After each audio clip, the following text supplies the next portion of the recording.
and your natural running gait, so you've got to work on it slowly, a little bit like mileage. You've got to kind of chip away at it incrementally, and it naturally will go up slowly if you do these steps, which I'll talk about in a minute. And then at the end, I'll give you some kind of real world examples of my running, say 6 months ago, to a similar run kind of recently, and the difference in times and cadence, and how the increase in cadence has shone through in terms of the pace and the effort, etc. So yeah, let's get some more run done.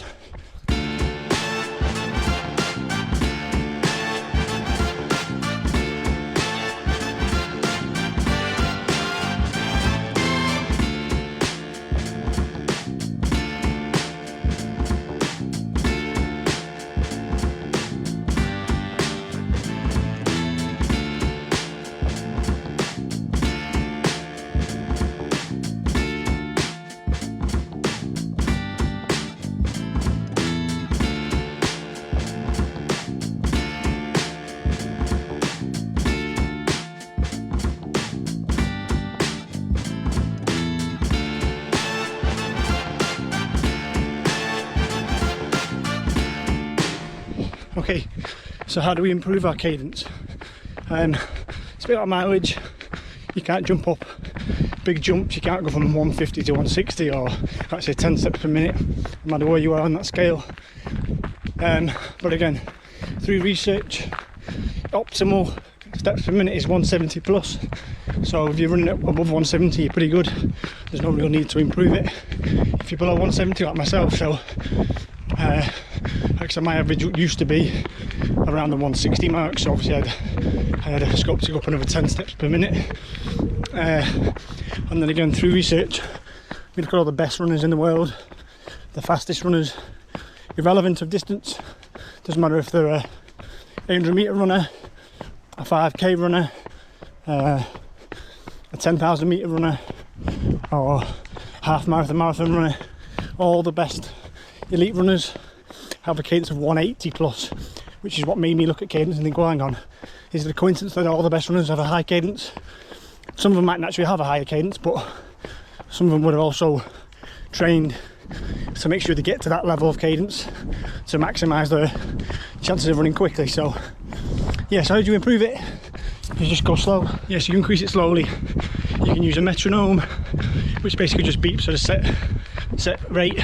I personally don't like metronomes, it's just irritate me in terms of the constant beeping. But most smartwatches have them now. If not, you can get an app and just set it at 170, say BPM, and it'll just beep, and you've got to try and match your steps to that rate. Personally, I like to use music, so I'll find, say, Spotify or YouTube or whatever, Apple Music, and just find music with, say, again 170 beats per minute, and try and run towards kind of roughly in time with the music. Or I just like to count, so 180 is roughly 3 steps per second. So it's like when I'm running, I just go like 1, 2, 3, 1, 2, 3, 1, 2, 3, 1, and my steps will naturally speed up, like you've just seen, and you just kind of run to that. And you don't have to do it for the entire run. When I started out kind of working on my cadence, let's say I did a 10k, I'd maybe do a couple minutes interspersed, so I'd set it off, do a couple of k without thinking about it, and then I'd focus on it for 2 minutes, get a higher cadence in there, and then ease back off into a normal run. And it's, like I said, it's slow and steady. I've been working on it now for probably 6-7 months, and I've seen an increase, and now my cadence weight was around the 160, so high 150s to low 160s, averaged out about 160 bang on.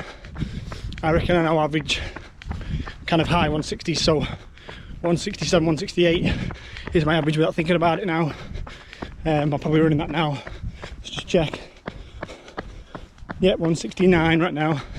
Granted, I'm going downhill slightly, so it might be slightly higher.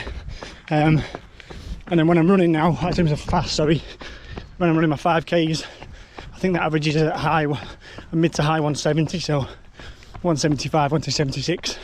So I have seen improvements.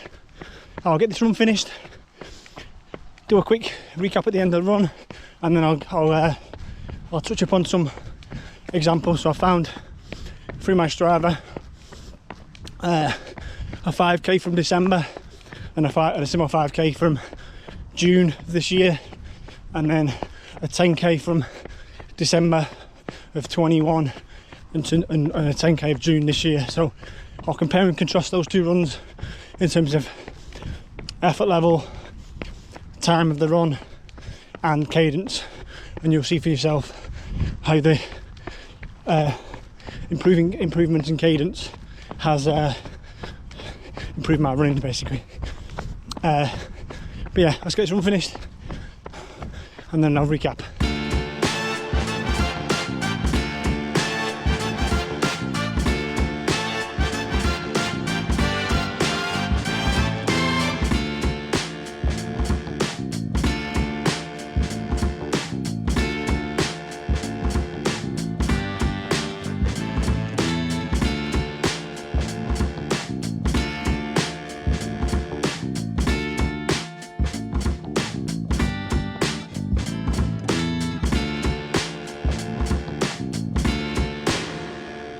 Okay everyone, run done, 26k, 224, so I think it was a 5:34 average, which is pretty good. So for my easy runs I run between 5:45 and 6, but I felt okay because I've had a couple of days rest, so decided to not push it but just go on feel, and I felt fine, so I kept going at pace. So pretty happy with that. 26k, that's my longest run, longest run I've ever done I think on Strava, so I'm going to keep breaking that each week now as my miles go up. So just a quick recap now on cadence. Like I said, I'll give you just some real world examples now. I'm just referring to my Strava as I'm talking to you. So like I said, December, put details on the screen as I'm talking. December 21, I ran a 5k, trying to get my PBs back down, and I ran a 23:28 5k, 5:04 5k on Strava, so 4:39 average. My average heart rate was 161, and then as you look at my cadence, my average strict cadence was 160 and my max cadence was 170 on that run. Okay, so I ran a average 160 cadence run, 5k at a 23:28, and then in June of this year, obviously granted there's some variables you've got to take it with a pinch of salt. I was fitter, I've been running more consistently, the cadence wasn't the only factor, but I ran a 5k at a 4:20 average, which worked out as a 21:44, so what's that, nearly 2 minutes faster. And then again, if you look, my cadence this time, my average was 175 and my max was 186, so I said there's quite a big jump there. It's a 15k average jump and a 16k maximum as well. So but again, I said it's a lot quicker, and my heart rate was similar. It's about just about 170, so my heart rate was bear with me, maybe a couple of beats faster as well, so maybe I was pushing a tiny bit harder. But again, just as a rough guide, it's just, you can see that cadence does make a difference alongside all other factors like fitness and aerobic base, etc. Just people sometimes, obviously me myself included, ignored cadence, and obviously you're missing out on some kind of large benefits of your running. And then just again, just to recap, I did, where's it gone? I did a 10k. Did a 10k again, details on the screen. Did a 10k in December of 21 as well. An average of 5:04. So total time 51:08. And my cadence on that kind of varied massively, as you can see. But my average was 158. My max at the start was 178. So again, there was no real consistency on that one with cadence, but my average was 158. And then I ran a 10k in June this year, which is my current 10k PB. So again, this time the average was 4:46, down from 5:04. The total time was 47:47, and then where my cadence last time was 158 average, jumped up to 169. So again, 11k extra, and my max was roughly the same. But again, it wasn't a big spike at the start, it was a bit more consistent. So them two things just show that cadence alongside other training methods will improve your running. I'm seeing some major benefits now. I've kind of put a bit of a focus on it, and like I said, it doesn't take that much effort. It's just when you're out there, most people aren't even aware of it. If you just take a little bit of time to focus on it, so when you're running, just, I said, count your steps, 1 2 3 1 2 3, or just spend a couple of minutes a couple of times in a run just focused on fast feet, getting your stride, a bit of speeding up.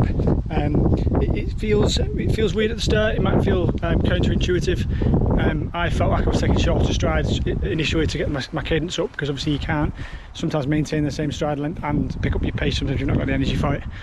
So it felt counterintuitive that I was taking almost that shorter strides to pick up my feet a bit quicker.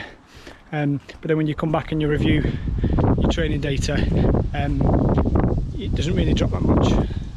The stride length doesn't really change all that much. Maybe it goes down a couple of centimetres, but yeah, it doesn't really affect it that much. It's more, you feel like you're taking shorter strides when you're not actually taking that much difference in terms of stride length. So it's just something I looked at, I've worked on, and I have seen the benefits alongside all my other training. So it's just something I thought I'd put a video together,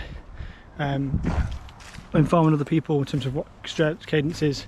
Something you can consider if you're a beginner or you're trying to improve. It's something I found you've probably got a bit of scope to improve on in terms of extra steps per minute. If you're below the 170 range, I definitely would. If you're around the 170, you've still got a bit of scope to go up. If you're running at 180, then you're probably there in terms of your maximum efficiency in terms of stride length and in terms of cadence. So, but anyone below that, anyone below 170 like me, there's scope to work on, and I think if you do improve it, you will naturally see some benefits straight away. So as always, thanks for watching. Like, share, subscribe if you haven't already. I said the channel's still growing. I do appreciate everyone's support. I will drop a recap video tomorrow for the end of week 8, and I will see you on that one.